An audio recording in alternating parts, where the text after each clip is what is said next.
ঢালিউডের রূপালী পর্দায় একসময় শাকিব খান ও পূর্ণিমা জুটির রসায়ন মানেই ছিল সুপারহিট।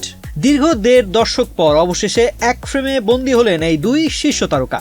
সম্প্রতি বেসরকারি একটি টিভি চ্যানেলের ঈদ আড্ডায় মুখোমুখি হয়ে দুজনে মেতে উঠলেন তুমুল হাস্যরসে। আর সেখানেই শাকিবের বর্তমান রূপ দেখে প্রকাশ্যেই এক আফসোস করে বসলেন ঢালিউড সুন্দরী পূর্ণিমা। দীর্ঘদিন পর দেখা, তাই সাংবাদিকদের প্রশ্ন ছিল কতদিন পর এই মিলন মেলা। প্রশ্ন লুফে নিয়ে কিং খান হাসতে হাসতে শুধরে দিয়ে বললেন কতদিন না কত বছর। পাশে বসা পূর্ণিমাও সুর মিলিয়ে বললেন অনেক বছর। সত্যি ২০০৮ সালের পর এই জুটিকে আর পর্দায় দেখা যায়নি। স্যান্ডেলিনা সো, রূপচর্চায় আভিজাত্য। তবে আড্ডার আসল চমক ছিল শাকিবের বর্তমান লুক নিয়ে পূর্ণিমার বিস্ফোরক মন্তব্য। শাকিবের ফিটনেস ও স্টাইলে মুগ্ধ পূর্ণিমা অকপটে বলেন, তাকে আমি আগে যা দেখেছিলাম তার থেকে তো এখন অনেক ছোট লাগছে।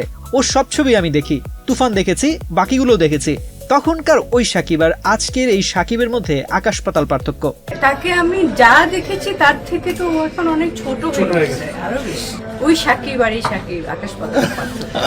এখানেই শেষ নয়, খানিকটা রসিকতা আর মৃদু আফসোসের সুরে পূর্ণিমা এবার আসল বোমাটি ফাটালেন। মিষ্টি হেসে বললেন, আই উইশ আমি যদি ওই শাকিবকে তখন পেতাম আমার কাজের সময়।